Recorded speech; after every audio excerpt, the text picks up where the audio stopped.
Howdy, howdy, howdy, my name's Anashi Sasuke, and welcome back to Prequel Side Stories. This was supposed to happen a little bit sooner than this, as usual, blah blah blah.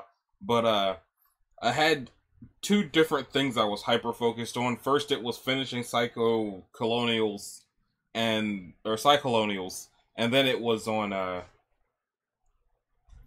working on reading SCP-001. So, in this episode, we're going to be looking at the crowdfunding receipt comic, which says, when the t-shirts and other physical goods from the first crowdfunding campaign were sent out, every package contained a short black and white receipt comic, with a slightly different scenes depending on what items the person received.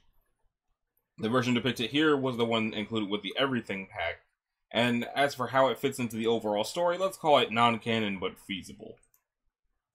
So we'll just open that link. Surprisingly long page for it to be just beyond a receipt comic.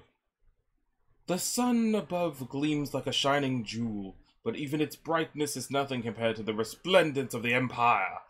Every citizen of this great land performs his or her duty to keep the Empire as glorious as it is, and your elected duty is that of the noble soldier, defending the innocent country folk from the forces of those who would do harm. Servants of justice like yourself must be ever vigilant in your mission to maintain order in this distinguished nation. The forces of wrongdoing are ever present. Vile bandits, careless jaywalkers, or misinformed wild animals who wrongly choose to accost citizens and criminals alike.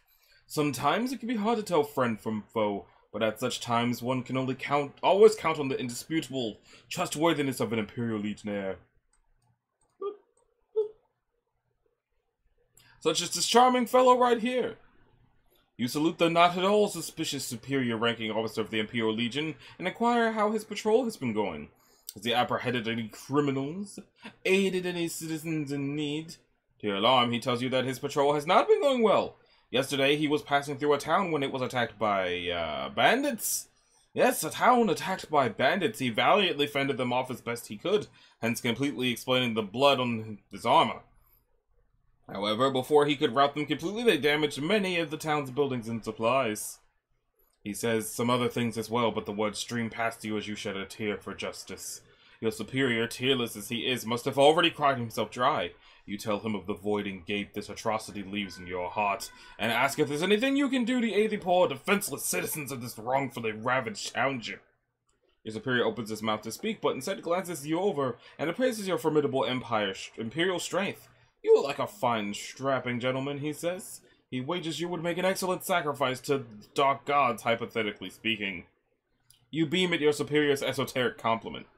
He tells you that he has several, crucial supplies that need to be taken to the ravaged town, which is most definitely the town due west from here. It would be a great service if you could deliver them and let the townsfolk know you are there to aid with the ritual, which is what they are calling the bandit attack that just happened there. With a prideful nod, you inform your superior that you will gladly deliver these items of tactical importance to the innocent civil citizens of this heckled hamlet. Your superior takes several items off the stripped body behind the bushes, bundles them up in a burlap sack, and hands them to you. Remember, he says, go to the west and let them know you are there for the ritual. You salute once again, shedding another tear for justice. You won't let him down. When you first arrived in the bandit-battered town, you notice that the bandits have stolen even the cheer from these fine law-abiding citizens' lives. Gentle townsfolk maul around their dilapidated shacks with angry scowls and dragging limbs. One of them approaches you and mentions their general dislike of strangers. You tell him that you understand and sympathize with his distrust, since strangers raised this town of its joy and innocence not even a day ago. Hold on a moment.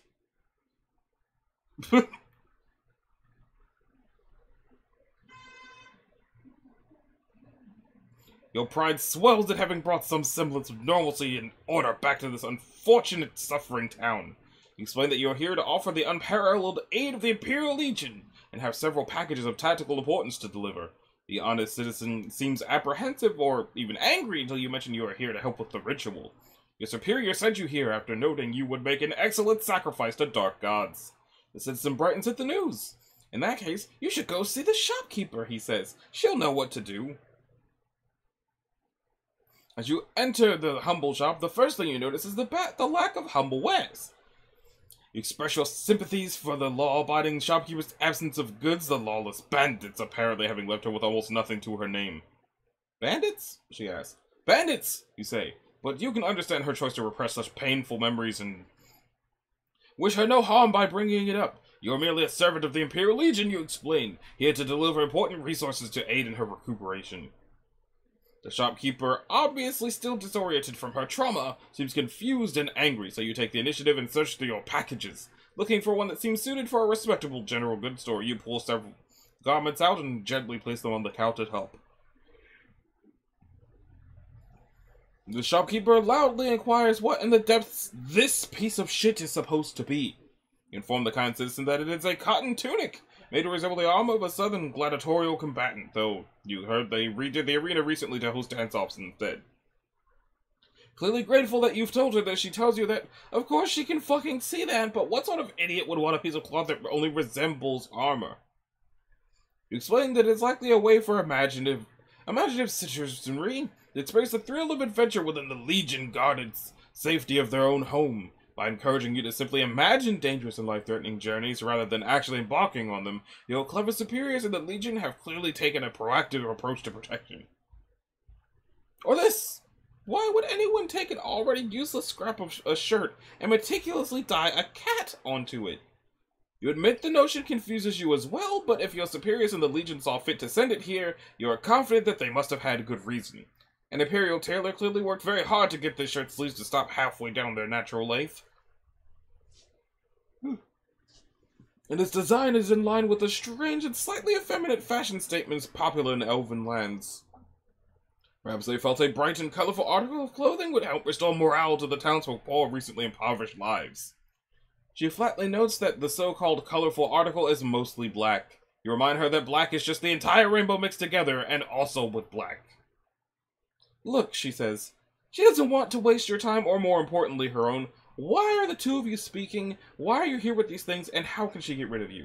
You explain that you are simply here to deliver helpful supplies, as commanded by a superior ranking officer you encountered on the road. He also told you to emphasize that you were here to aid with the ritual. Apparently that is what the local citizenry have taken to calling the recent bandit attack. Recognition flashes across the shopkeeper's face. Of course, she says. You must be the one that the town needs in order to be restored to greatness. You gesture at your remaining goods of tactical importance and agree that the Emperor continues to provide all that is necessary to keep this town safe and righteous. She agrees hastily, offering you a glass of wine that she quickly spices with what you assume to be a local herbal blend. While appreciative of her kindness, you note that there is no liquor license on display, and accepting such a gift on store hours would be pushing her to a finable violation of the law. Although, you would like to know what other venues in town may be in need of your imperial aid. Right, she says. Well, there's Eddie's house at the end of the road. He'd definitely be happy to get some supplies. Just head over there with whatever. And make sure you mention you're there for the ritual. Like, say that first this time. You nod and thank the citizen for her time. May the Empire's glory shine upon her. Following the directions you were given, you soon arrive at what appears to be a citizen's modest private domicile. You knock on the door and are swiftly answered with a demand for you to leave. Your announcement that you are merely a justice-upholding soldier of the Imperial Legion is answered with an even swifter demand for you to leave. This poor citizen has been so traumatized by the recent lawless bandit attacks that he can no longer discern those who would do harm from those who uphold imperial justice. You explain that the doorway that the citizen should... through the door that the citizen have no fears, you are here to uphold the Emperor's law, and that... By the deep ones, if I let you in so you can look around, will you just shut up and leave? You tell this irrationally frightened citizen that your only task here is to deliver a package of tactical importance. He scoffs, opens his door, and tells you to come inside so you can get on with matters. While the citizen brags about how he has committed no crimes and that there's nothing to see here, you search your bag for an appropriate article of imperial aid. Your superior ranking officer gave you little information on these items or how they were meant to help the citizens of this bedraggled burg, but after a moment you figure out his intent and proudly present several folded pieces of fabric.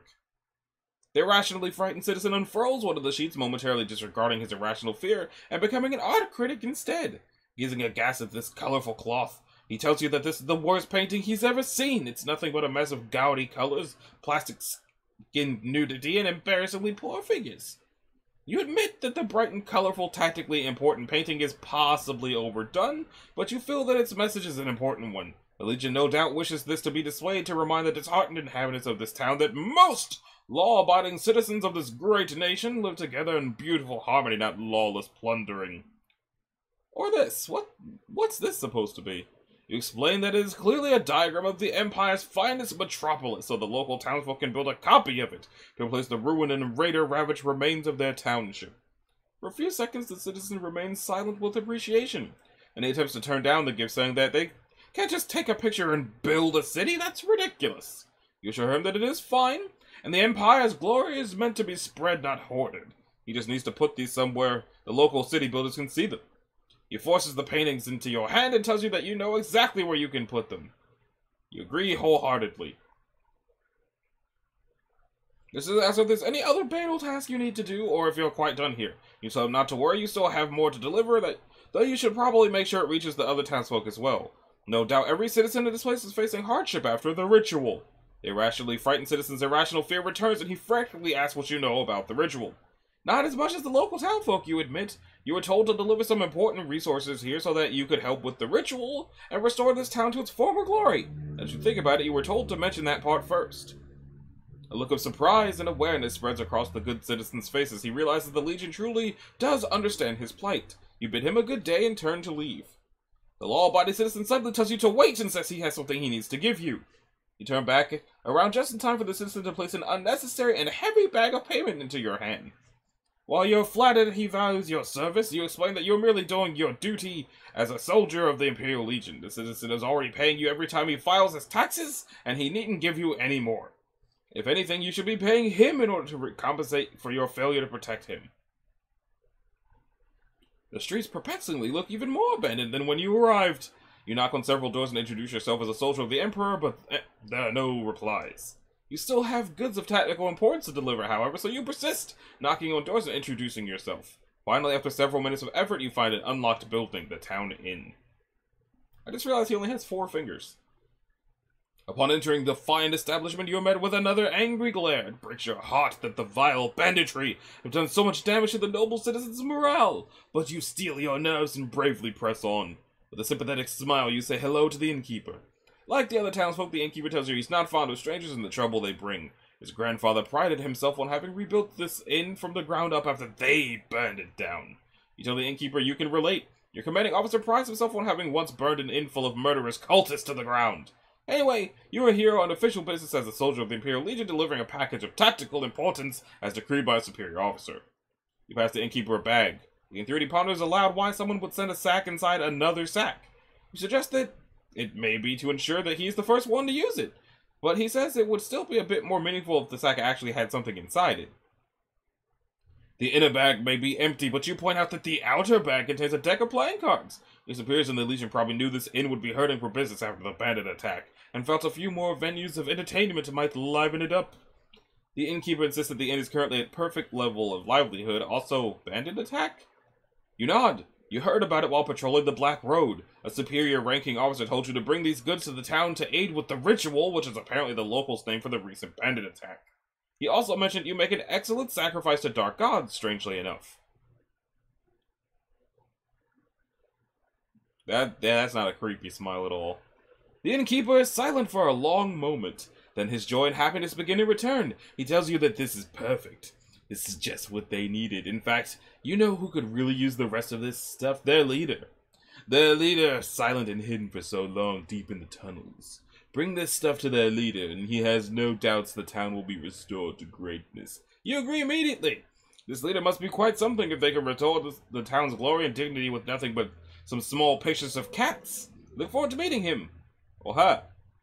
Neither really, the innkeeper says, but he is certain they would kill for the chance to meet someone like you. He suspects you are probably dying to meet them. You admit you are very excited. The innkeeper says, it almost feels unethical. After packing the remaining supplies back into the bag, the innkeeper unlocks the nearby leadership hatch, and you descend into the caverns. He thanks you again for your sacrifice that will restore this town to glory and asks if you'd like a torch. You tell him no, the light of justice will guide you on the proper path through these dark places. A legionnaires' torches are just to help citizens find him in the dark. As usual, the path Justice plots for you involves a lot of walls, but you nonetheless find yourself making good progress into the dark, wet depths of the caverns. Your respect for the town's leader skyrockets the realization that they must live in these caves in order to leave more houses for the citizenry. But even so, you worry that their leader must be in danger, living so far beneath the earth. Danger and villainy could be hiding around every corner, and you fear that it may be difficult for the Legion to protect citizens this far below the surface. You shed a tear at the realization of how many citizens must live their lives in perpetual fear, outside the eyeshot of the Imperial Legion and other justice-minded individuals. Perhaps someday the Imperial Science will find a way for the Legion to watch and protect all citizens at all times. Covering the landscape with mirrors could easily increase the sight of justice, but you aren't sure there are enough mirrors even in this great country to accomplish such a task. Chrome paint, on the other hand, could be a viable alternative. An entire landscape chromed and polished would leave no corner of the eyes of the law could not see around. Of course, injustices could still easily occur in closed buildings. A better solution may be to paint every wall, tree, and structure in the land transparent. The citizens at the Mages Guild perhaps could find a way to... You hear noise ahead, booting you out of your imperial reverie. Perhaps this town is the town's leader, or a law-abiding citizen in need? That doesn't look like either one of those things, and it has far too many arms. You are not sure if this is a citizen or a monster. It's also see-through. You introduce yourself as soldier of the Imperial Legion who would make an excellent sacrifice to dark gods, here to deliver a package of tactical importance containing some small pictures of cats. You were told these caverns were the leader residence for the bandit butchered burrow above, and you are here to help with the ritual and restore this town to its former glory. The creature elicits an unearthly shriek, a hungry look at its flightless eyes, lightless, not flightless, but it might not be able to fly. You tell it you do not speak Breton, but you can likely find a translator in town if necessary. It creeps forward, looming in a way you've never seen a good citizen loom before, a loom that can only weave the vestments of malevolence. Your justice instincts activate, and you command it to stop in the name of the Emperor! The creature roars and continues walking forward, much to the disgrace of the law. You escalate according to protocol and impose a fine for its lawless threatening manner, under penalty of jail time if it refuses. The creature continues, opening its abdominal maw to reveal several rows of glistening teeth. You can feel the Emperor himself guiding your metal as your boots dig into rock-hewn floor of the tunnel. With no further recourse, you prepare to apprehend this creature in the name of Imperial law. Certainly this creature is as treacherous as it is massive, but you won't hold its eyes against it. True justice does not discriminate. When the final blow is dealt, you once again stand victorious over the forces of evil and those who would do harm. You continue on your original quest, but after a thorough search of the case, you cannot find the town's leader. Then the obvious strikes you. The large, imposing creature who had no regard for Imperial law must have held similar contempt for Imperial town leadership. Up in the inn, you solemnly inform the innkeeper that their great leader is dead, but there's no cause for worry. You have dispensed Imperial justice. You can't help but notice the tears of gratitude forming in the corners of his eyes, but you remind him that no thanks are necessary. It is truly all in the day's work for a soldier of the Imperial Legion.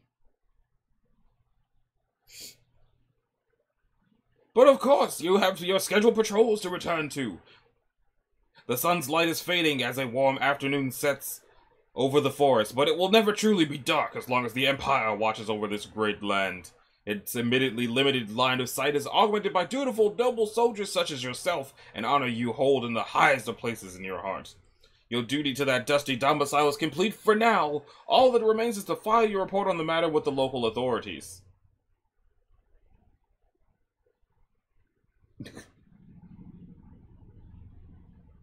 So why is the creature's body just laying in her room? Who is this lady? Or was she actually supposed to talk to the lady? Like, I assume what was actually supposed to happen was he was supposed to get eaten by that see-through creature instead of beating the shit out of it. But I don't understand the significance of this lady at the end.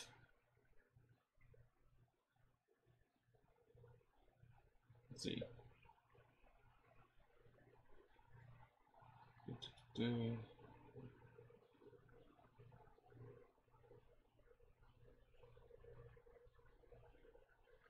Yeah, I don't really know what that ending was, other than he clearly just beat the shit out of their dark god and just went about his like, yeah, I helped people, woo, go Empire.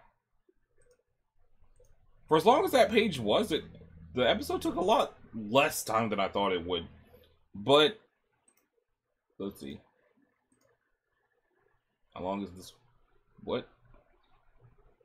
Yeah, rather than read both of them in this one, I'm still going to just go ahead and save the last one for its own episode to extend how much prequel I've got left. So, this has been Anachi Sasuke and episode something of Let's Read Prequel. If you liked it, a like and a subscribe will be groovy. If you didn't, you need to do either one of those things. If you want to click the bell, you can do that as well so that you're notified of future uploads. And I will see y'all in the next one.